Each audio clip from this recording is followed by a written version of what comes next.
and welcome to episode 7 of my attempt at colonizing Duna on the Kerbal space program.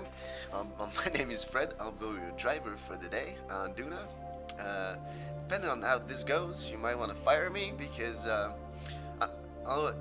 won't spoil it for you. I'll just say I'm not as bad as a driver in real life as I am in this game, apparently. It's a good thing, or I'd probably be dead by now. So here we are in Duna. This is the Duna Rover 2. We landed like 50 kilometers away from our first one, and we have to dock them together so we can get our fuel train going for when our third rover lands. Hopefully not as far as this. And I also got a comment from Days saying I should make my plants look better. So I looked at the graphic settings and did not have terrain scatter turned on, and so there's no rocks on the surface. And I was wondering why there wasn't no rocks on the mud either, or on Minmus, so now I know why. I also fixed the texture quality, but since this has already been recorded, it'll only be for next episode. This will still look shitty, and he also gave me a list of mods. I still have to look into them. I'll probably end up downloading them, because if they do make the plants look better, I'm all for that. So Duna is already a beautiful plant to start with. Probably the most beautiful out of all of them. And can look even better. I did check it out with terrain scatter. It looks pretty nice. Rocks here and there. I don't know why it was turned off. They usually come default turned off, or did I turn it off because I thought I could hit actually the rocks and die? I don't know.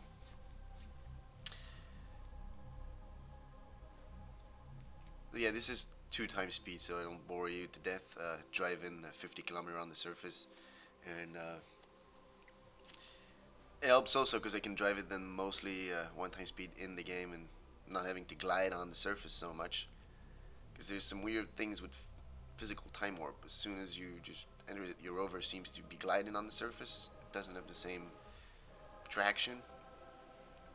Sort of weird, but especially when you're climbing a hill or something, it just, you got more speed if you're going 1 time speed. So sometimes it's more useful. Ooh, getting airborne here. Poor rover. I'm gonna say this, I'm not spoiled for what's gonna happen, but it's a good thing that I did have a Kerbal on the ground, so we can fix things like this broken right front wheel right now. Originally I thought I should stop, switch to the other rover, bring it here, and salvage what can be salvaged, but I kept going thinking, yeah, still driving. Why stop? We're doing so well, right? Yeah. Doing awesome. Problem with the brake, with the right front wheel broken, is the rover really wants to, well, do what it just did. I just had the right reflex to switch SAS on and switch staging mode to try and land at least on the wheels. And here, it looked like a big explosion, but it was only the 2 struts, left struts that, landing struts that exploded. So, no big damage, just broken wheels, 2 struts gone, but the fuel is still there, the docking ports are still there, the batteries and solar panels are still there. So just have to bring landman Kerman here to rep what needs to be repped. Oh, it's actually just 1 landing strut there got broken. I thought both of them were, but so switching to the other rover. And here I'm like, yeah, okay, not too bad, you know. 10 kilometer crashed, we can just grab the other one, come here, rep it. That'll just be fine. What can go wrong, right? What could possibly go wrong? I don't know. Guess we'll find out. And I've started to think about the ground refueling base, or ground base on Duna a little bit, and I think I'm gonna try and scope out a place that's fairly flat so I can build around it a landing site, like especially if I want to start building a space plane to go from Duna surface to the space station we got in orbit. I was thinking just scope out a flat spot, stick like 2 sort of, how should I say that, like lights at the beginning of the sort of runway, makeshift runway, with batteries and solar panels and shit, so at least when I'm approaching it, you can sort of see it, like, sort of a rugby goal, or I guess American football thing, you know, a U-shaped thing. So at least I know I just have to bring this plane in between them. And I've also trying to design a control tower, just so it looks cool, you know, with a antenna and shit on the top. And also probably need like some science facility, like a mobile processing lab, and something that can look cool. I don't know yet what I can design. And then the navigation module, of course, so our Kerbals have a place to sleep and stay, because it's not fun if they have to sit in their seat for years on end. And yeah, so I have to design some of that stuff. And also, since I'm talking about designing, I'll have to redesign the taxi that I've already made for the lander, because I find the pusher that I've used for these landers way more efficient than the actual taxi that I designed for the lander itself that's supposed to stay in orbit. Um, Taxi itself at the moment has got like about 3 times more engines than what the pusher had for the landers, but the weight is about the same. So I'm just thinking about downsizing it, because there's no point in having something too heavy, because the problem with the Polar have so much fuel that these engines are just pretty much bringing the fuel over, and I'm wasting more fuel that way. I just need like 3 orange tanks, and then the pusher's got the equivalent like 4 or 5, so just a matter of optimizing it. And more engines as well, so more engines equals more weight, especially with those nuclear ones. They're really heavy compared to the thrust they're generating. Like that 660 was it Nerva rocket?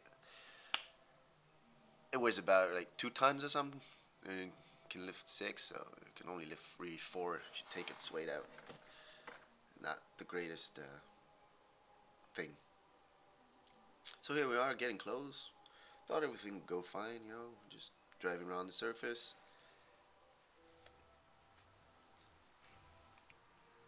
I'll just let you enjoy the view. Still have to repack the parachutes now that I look at it, but it doesn't really change anything. It's not like they're gonna make it back into orbit somehow. They have no propulsion at all, so.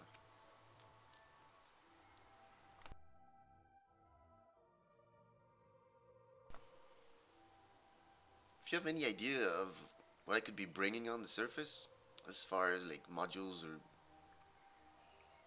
stuff that the Kerbals could be using, just let me know, because I've got a list of like 4 or 5 things, as I said, like the habitation module, like some sort of science facility. I also need like a refueling ground base to refuel the rovers, so they can always get back there, refuel, and then head back to whatever they have to refuel on the field. Some sort of control tower, so it looks like a landing strip with the 2 light stuff at the beginning. But I don't know what else I could be bringing there. Thinking, I don't know. Because that would already be a couple of launches, so I have time to probably for episode 15 or something. Because we haven't really officially landed our lander here yet. It's just been some rover fun, and the space station that still needs to be refueled a little bit as well, because we only have 4 orange fuel tanks out of the 5 filled up. It's enough for the mission that we have to do, but it'd be nice if it was completely full, so we don't have to worry about it.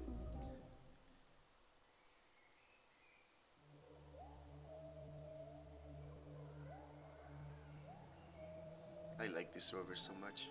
I just wish there was a way, or a command module that would actually be have a better view, because the problem with the cupola module, the Kerbal is sort of right now sitting on his back, so he can only really look up, and on the side windows you don't really see the horizon, so it looks like you're only really looking at the sky. I wish there was something with more like glass sides or more windows on the actual sides, because there ain't that many. I mean, you can go with the command, but it's just a small window. You can go with the lander can. I think it's just a really small window. There ain't really many parts where you get a good view of them. I guess you could have gone with a cockpit, but I would have to stick it in the front somehow, losing the ability to stick a docking port up there. I have to see. I mean, there's a mod with a cooler pod somehow. This at least looks cool, because but from the outside it looks like you can actually see the surface, even though when you switch to internal view you can't look at anything except the little post-it note saying that Jebediah ate all the cookies.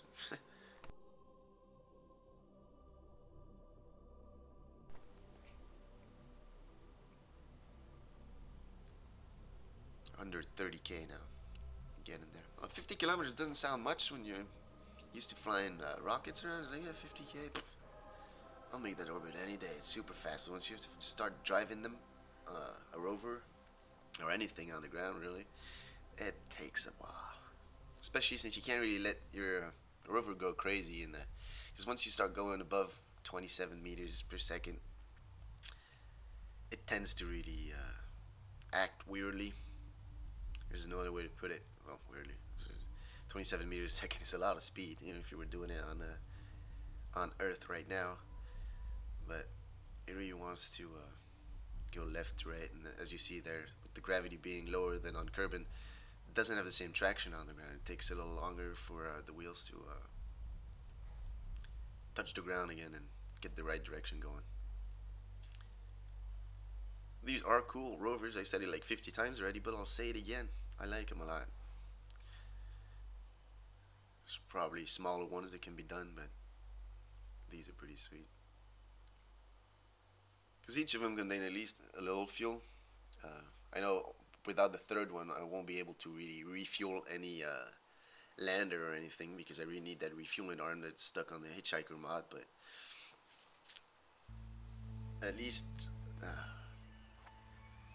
until we get the arm there, we'll have some sort of a base. I have like 3 fuel tanks already that are completely mobile. Ooh, ooh, ooh, no. Oh, what the hell is that? And fail. If only I would have thought what I did on the first one and switched to staging mode. I did activate the SS. That's what kept the rover in that position, but I did not try and salvage it. Bad. That was bad driving on my part. But what can we do besides reload and try again? It sucks because we were really close, and to redo it again, it's a little painful. But it's got to be done. Those rovers have to be united for the good of the Kerbal Nation. Come on, Landman. Make it there. There's some wheels that needs to be fixed. I was gonna say some struts as well, but they were vaporized, so we don't have to worry about those.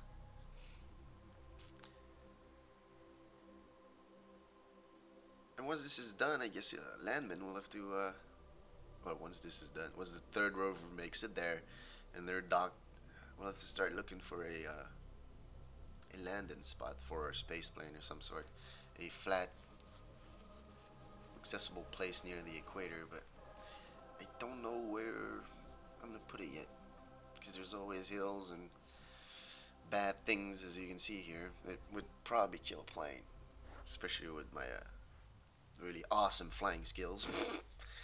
So yeah, we'll see.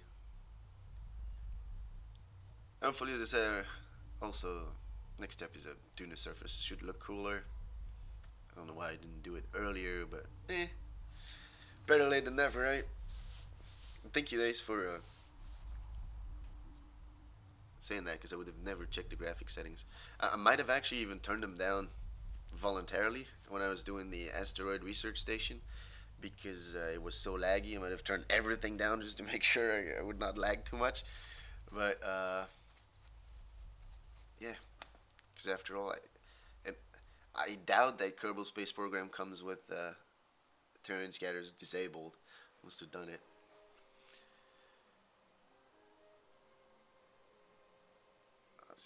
Here you see the gliding. It's not really going straight. It's with the time warp.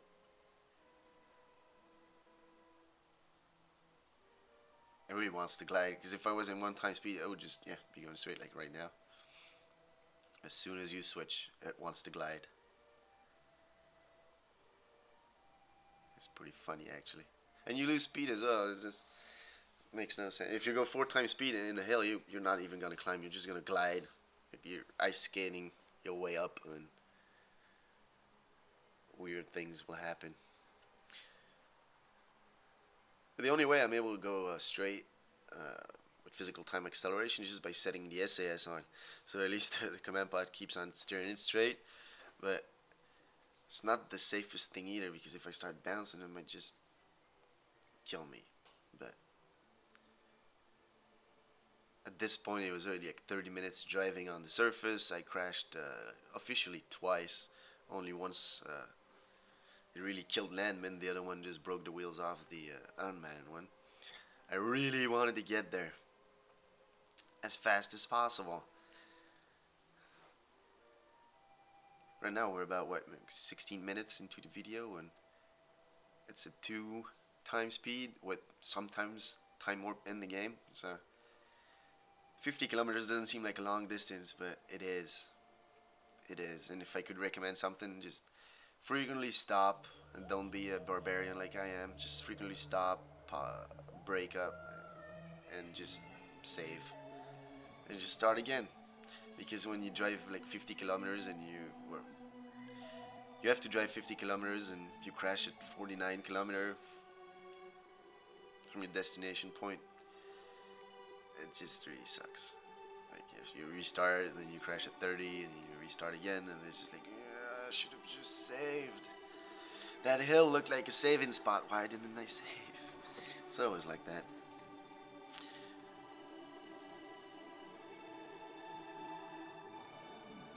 Just uncontrollably. I'm trying to brake sometimes to keep the speed below 30 at all cost, because those wheels are not the most solid wheels ever, and they break off really easily. And the problem with this rover, as I said earlier, with the unmanned one, is that if it's one of the front wheels or rear wheels that break off, if you then brake really hard or accelerate too much, the back and the front end of the rover will just touch the ground, and bad things will happen, like probably another uncontrollable spin in the air, and barrel rolls, and then just an horrible crash, which is not what we want, because I like Landman Kerman. He already did good things for the Kerbal Nation, and he's gonna do plenty more, hopefully. Oh, what broke off there? Again, struts. They're going too fast. That's the problem. As long as the solar panels, the batteries, the docking port, and the wheels stay attached to it, it's all fine. Oh, run lights, but lights after all just for decoration. How far off are we? No.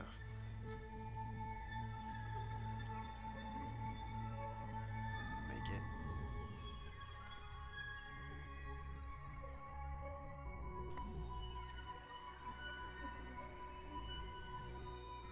That's pretty sweet. So yeah, for the ground refueling station that I need to set up on another strut just blew up. That's set up on Duna. I was thinking I'll probably need another robotic arm on it, so the refueler itself can do the refueling instead of having to constantly do it with the rover, and that way I can have a longer arm and maybe a multi-purpose arm. Who knows? See what I can do. It all depends on what I need as well, because that space plane that I need to bring here will probably have to be on rocket engines and not the jet engines, because there's no air on Duna. There's an atmosphere. I'll bring a jet engine over with intakes and shit just to see if it works with the next rover on the side of Hitchhiker module, just to try it out, but I'm not sure it's gonna work.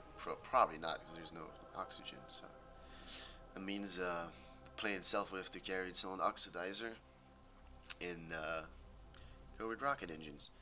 I probably the gravity being lower and the atmosphere being thinner, probably won't have to have a huge engine on that plane just to fly around.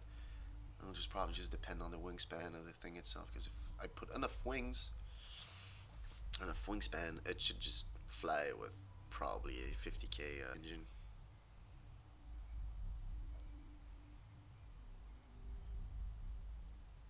We are getting closer. Landman Kerman successfully fulfilling his mission.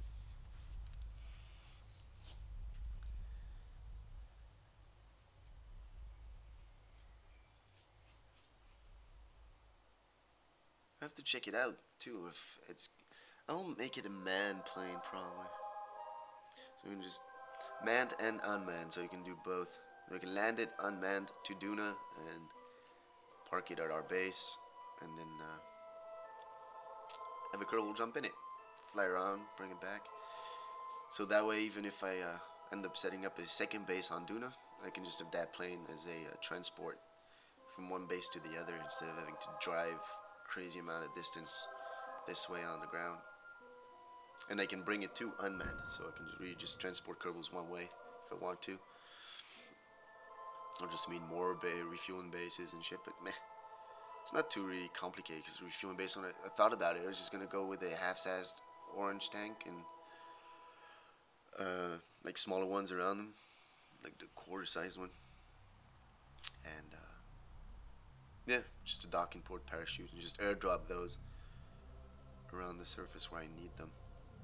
I was gonna try and find a way to stick some wheels on them, but I don't have the heavy wheels yet, so I'll need more science, probably from the lander later on. Because the wheels I use for these rovers are just not supporting the weight. As soon as I just end up raising the landing struts, they just explode on contact. It's just crazy. Too heavy. So here we are, close to our second rover. Landman made it in one piece after a reload. A quick reload, because he just drove like a drunken Belgian.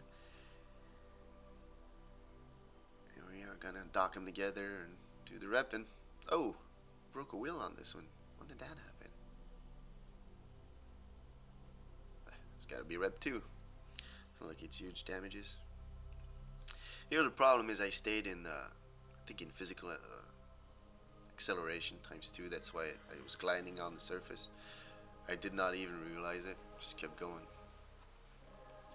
That's why I made for a painful docking, because it just kept on. Yeah. Duna surface is not made out of ice. At least not where I am right now. Oh, and the broken wheel didn't help.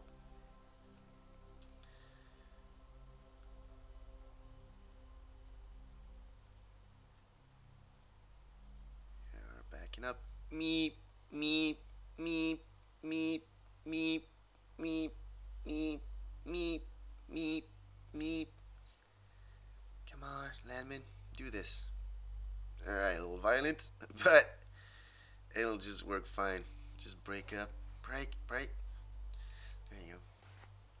And time for Landman's repairing mission. Time to fix what he sort of broke, driving like a maniac. There's a problem. The ladder that I added is almost invisible.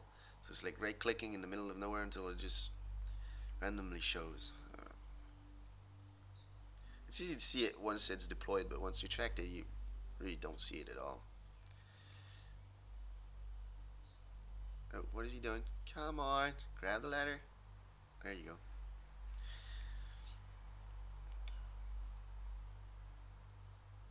It was, I'll say, it was easier to assemble these rovers on Kerbal, because you just send them out the VAB and drive a little bit, and there you go. They're docked. Here, it's just like, I need the rocket, need to send them there. Oh, damn, it landed too far. To drive to the other one. Oh, I crashed on the way. Alright. So, there's always something to do. I could have repacked the parachutes when I was out. But oh well. So here we are, all our wheels are fixed. The landing struts are still working on that one. On the manned one, they're broken. Here, all of them. So